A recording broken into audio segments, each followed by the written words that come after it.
சிவாய நம. திருச்சிற்றம்பலம்.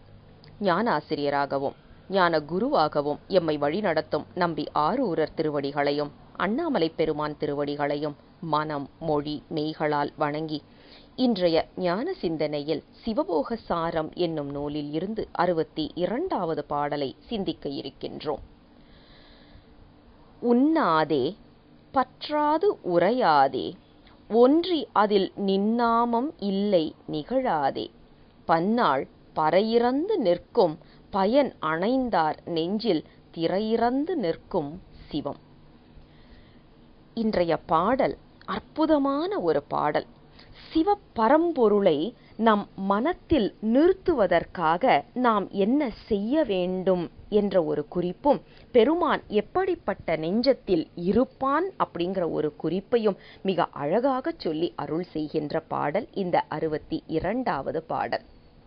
இதுல பாருங்க, நாம இன்னைக்கு எதையெல்லாம் என்னுடைய செயல் அப்படின்னு நாம நினைக்கிறோம்னா, அதாவது இந்த மனம் மொழி மெய்களால் நாம் செய்யக்கூடிய அனைத்தையும் நான் செய்தேன் என்று இந்த புறப்பற்று அகப்பற்று என்று சொல்லப்படுகின்றதில் நாம் அழுந்தி நிற்கின்றோம்.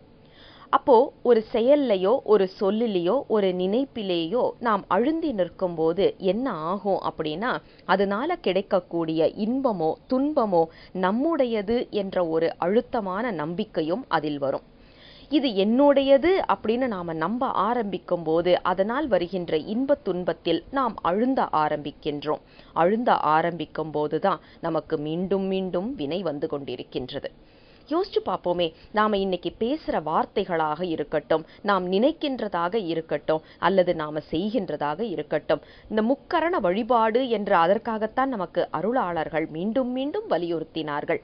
ஏன் அப்படின்னா, எதை வைத்து வினையை ஈட்டுகின்றோமோ அதை வைத்தே வினையை அழிக்க வேண்டும் என்பதனால்.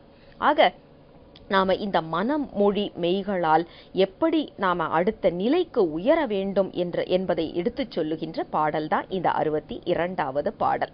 சரி, இந்த மனம் மொழி மெய் இதுல நாம செய்யறது எப்பவுமே என்ன செய்யறோம், இது எல்லாமே என்னுடையது. நான் தான் அன்னைக்கே சொன்னேன்ல, நான் சொல்ற மாதிரி நீ கேட்டிருந்தாக்க எல்லாம் சரியா இருந்திருக்கும்ல அப்படின்னு சொல்லி. அதே மாதிரி ஒருத்தர் நல்லபடியா வந்துட்டாங்கன்னா, நான் சொன்னதுனால தானே உனக்கு இந்த மாதிரி ஆச்சு, நான் தான் அன்னைக்கே சொன்னேன்ல அப்படின்னு நாம சொல்றோம். இது பெருமான் நம்மை கருவியாக பயன்படுத்தி அவர்களுக்காக சொன்னான் அப்படிங்கிற தெளிவு நமக்கு இருப்பது கிடையாது. வார்த்தையில சொன்னாலும் நிறைய பேருக்கு மனசளவுல நான் தான்ப்பா அவங்களுக்கு அதெல்லாம் செய்தேன் அப்படிங்கிற ஒரு எண்ணம் வரத்தான் செய்கின்றது. அதே மாதிரி நாம செய்கின்ற செயல் நம்மை முன்னிறுத்தி செய்யக்கூடிய செயல். யோசிச்சு பாருங்க, நாம ஒரு லைட் வாங்கி கொடுத்தோம்னா அதுல கூட பேரு போடுறோம். டியூப் லைட் பெருசா வாங்கி கொடுத்துட்டு அதுல அந்த லைட் வெளிச்சமே தெரியாத அளவுக்கு உபயம் அப்படின்னு சொல்லி நம்ம பேரை போடுறோம். இன்னைக்குள்ள காலகட்டத்துல இந்த எடுத்துக்காட்டு எப்படி சிறப்பா வரும்னு எனக்கு தெரியாது. ஆனா யோசிச்சு பார்த்தா நம்ம எல்லாருமே முகநூல்ல சர்ஃபி வீஃபி அப்படின்னு சொல்லி எடுத்து போட்டுட்டு இருக்கிறோம். இன்றைய ஆலய தரிசனம், இன்றைய கோபுர தரிசனம் அப்படின்னு சொல்லி சிலர் போட்டோ போடுறத நாம இன்னைக்கும் பாக்குறோம். அந்த புகைப்படத்துல பாத்தீங்கன்னா கோயில்ல கோபுரம் தெரியறதே கிடையாது. அவர்கள் முகம் அவ்வளவு பெருசா தெரியும். ஏன்னா செல்ஃபி எடுக்கும் போது அந்த கோபுரம் தெரியுதாங்கிறத அவங்க பாக்குறது கிடையாது. இன்றைய கோபுர தரிசனம் அப்படின்னு சொல்லிட்டு அவங்க முகம்தான் தெரியும். இதுல கோபுரம் எங்க இருக்குன்னு நாம தேடுற மாதிரி இருக்கும். அதாவது 1-2 செல்ஃபி எடுத்துட்டு அப்புறம் கோபுரத்தை எடுத்திருந்தா கூட பரவாயில்ல, எல்லாத்துலயும் அவங்க முகம்தான் தெரியும். இப்படிப்பட்ட தன்னை விளம்பரப்படுத்தி கொண்டு இருப்பவர்களையும் நாம் இன்றளவு பார்த்து கொண்டுதான் இருக்கின்றோம். உடலால் செய்யக்கூடிய தொண்டு, கண்களால் பார்க்கக்கூடியது, காதால் கேட்கக்கூடியது அனைத்தையுமே பெருமானை முன்னிறுத்தி செய்ய வேண்டும் என்ற அந்த ஒரு நிலைப்பாடு இல்லாமல் அழியக்கூடிய இந்த உடலை முன்னிறுத்தி நிற்கின்றோம் இன்றைய காலகட்டத்திலும் என்றதை நாம் மறந்துடக்கூடாது. நமக்கு சிவபோக சாரம் மாதிரியே இன்னும் ஒரு அற்புதமான நூல் சொக்கநாத வெண்பா நமக்கு குருமுதல்வரே அருளி செய்தது. அதுல ஒரு பாடல்ல சொல்லுவாரு, உன்னை சிங்காரித்து உன் அழகு பாராட்டாமல் என்னை சிங்காரித்து இடர்பட்டேனே என்று சொல்லுவார். இப்படிப்பட்ட செல்ஃபி வீஃபி எல்லாம் பார்க்கும்போது அந்த பாடல் தான் ஏனோ பெருமான் மனசுல கொண்டு நிறுத்துவாரு. நம்மளை முன்னிறுத்தி இன்னும் நம்ம செய்துகிட்டு இருக்கிறோமே அப்படின்னு சொல்லிட்டு.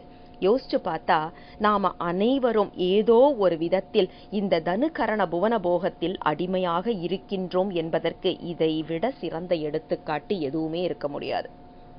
இப்ப நாம இதை விட்டு வெளியில வரணும்னா எப்படி செய்ய முடியும், என்ன செய்யணும் அப்படின்னா, இந்த உயிருடைய தன்மை என்று பார்த்தோன்னு வைங்களேன், பற்றி நிற்பது. எதையாவது ஒன்ன பற்றி நிற்கணும், எதையாவது ஒன்ன பற்றி நிற்கணும். ஆனால் நாம் எதை பற்ற வேண்டும் என்பதை நம் வினை வசத்தால் முடிவு எடுக்காமல் பெருமானின் திருவடிகளின் கருணையின் காரணமாக எடுக்கிற ஒரு சூழலை நாம் பண்ண வேண்டும். அதுக்குத்தான் தீக்கை எடுப்பது, ஐந்தெழுத்து ஓதுவது, திருமுறைகள் படிப்பது என்ற காரணம் எல்லாமே. திருமுறைகள் படிக்கும்போது என்ன ஆகும்னா வினை நலியும். வினை நலியும் போது வினை வசத்தால் ஏற்படுகின்ற நாம முடிவு எடுக்கும் போது வினை தான் நம்மளுக்கு அந்த முடிவு எடுக்கிறதுக்கான ஒரு தன்மையை ஊட்டும். அதை நம்ம கழிச்சிட்டோம் அப்படின்னா அங்க சிவம் தானே நிற்க முடியும். அப்ப நாம திருமுறைகளை படிக்க படிக்க வினை காரணமாக நம் முடிவுகள் வராமல் திருவருளின் காரணமாக நம் முடிவுகள் நிற்கும்.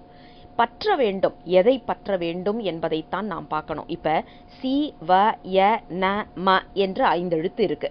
இங்க உயிர் என்ற சொல்லப்படுகின்ற யா பாத்தீங்கன்னா அழகா நடுவுல உட்கார்ந்துட்டு இருக்கு. ஒரு பக்கம் சி வ இருக்கு, இன்னொரு பக்கம் ந ம இருக்கு. இப்ப இந்த உயிர் எங்க சாரணும்? ந ம என்ற 2ஐ பற்ற வேண்டுமா அல்லது சி வ என்றதை பற்ற வேண்டுமா அப்படின்னா அங்கதான் விதியிட்ட விட்டுட்டோம் அப்படின்னா, வினை காரணமாக விட்டுட்டோம்னா ந மாவை தான் சாரும். திருவருளை பிடிச்சோம் அப்படின்னா சி வ சாரும். இப்ப நாம என்ன செய்யணும்னா அந்த யகரமாகிய நாம் திருமுறைகளை படித்து படித்து படித்து நம் வினையை கொஞ்சம் கொஞ்சமா குறைக்க அந்த வகரம் என்ற திருவருள் என்ன செய்யும் அப்படின்னா சீய பற்ற வைக்கும். அததான் இங்க சொல்றாரு பாருங்க, இறுதி 2 வரிகள்ல, பன்னாள் திரையிறந்து நிற்கும் பயன் அணைந்தார் நெஞ்சில் திரையிறந்து நிற்கும் சிவம். எந்த ஒரு மாயையும் இல்லாமல் அந்த திரையை எல்லாம் கிழித்து கொண்டு சிவம் நிற்கும். எப்படி என்றால் திருவருளின் காரணமாக பறை இறந்து நிற்கும் என்று சொல்லுகின்றார். திருவருளின் வசப்பட்டு நாம் நிற்கும் போது சிவம் அங்கே வெளிப்பட்டு தோன்றும் அப்படிங்கிற ஒரு குறிப்பை தான் நமக்கு 62வது பாடல்ல வச்சு சொல்லுகின்றார் ஆசிரியர். இதுக்கு நமக்கு நினைவுக்கு வரக்கூடிய ஒரு திருக்குறள் எது அப்படின்னா, பற்றுக பற்றற்றான் பற்றினை அப்பற்றை பற்றுக பற்று விடற்கு.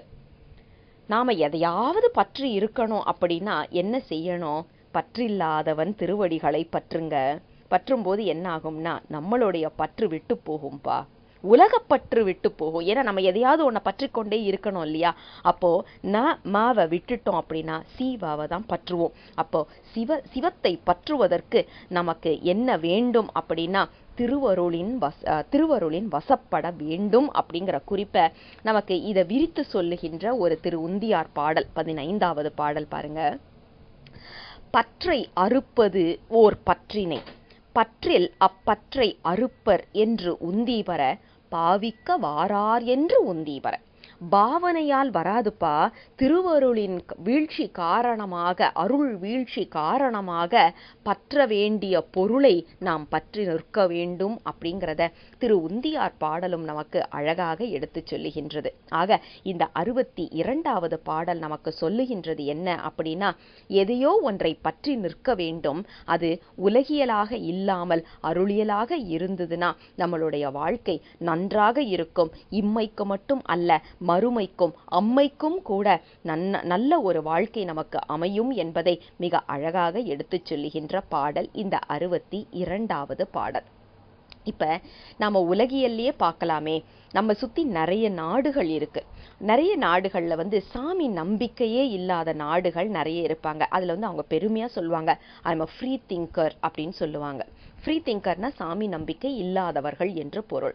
ஃப்ரீ திங்கர்னு சொல்றவங்க எல்லா இடத்துலையும் பாருங்களேன் அதிகமான ஸ்ட்ரெஸ் இருக்கும், மன அழுத்தம் அதிகமாக இருக்கும். ஏன்னா இது எல்லாமே நான் செய்கிறேன் அப்படின்னு வரும்போது அவர்களுக்கு ஒரு சூழலில் எப்படி சமாளிப்பது என்று தெரியாத காரணத்தினால் அங்க மன அழுத்தம் அதிகமாக வரக்கூடிய சூழலை நாம் பார்க்கின்றோம்.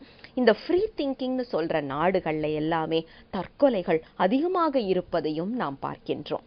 நம்மை பொறுத்த வரைக்கும் ஏதாவது ஒரு பிரச்சனை நம்மளை அதிகமா இருக்கு, நம்மளால சமாளிக்க முடியாம இருக்கு அப்படின்னா, சாமி எனக்கு இதுக்கு மேல முடியல சாமி, நீ பார்த்துக்கோயேன், எனக்கு நான் தூங்க போறேன், நாளைக்கு எனக்கு ஏதாவது சார்ட் அவுட் பண்ணி கொடு அப்படின்னு சொல்லி அவனுடைய திருவடிகளில் வச்சுட்டு ஒரு திருப்பதிகத்தை படிச்சுட்டு பேசாம படுத்து தூங்குங்க. அடுத்த நாள் அனைத்தும் சரியாவதை நாம் இன்றளவும் பார்க்கின்றோம்.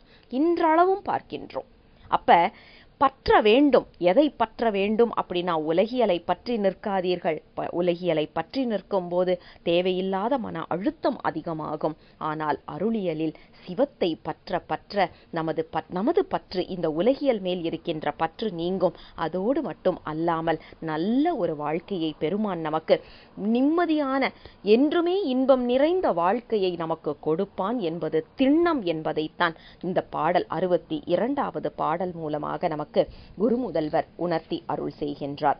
தென்னாடுடைய சிவனே போற்றி, எந்நாட்டவர்க்கும் இறைவா போற்றி. சிவசிவ திருச்சிற்றம்பலம்.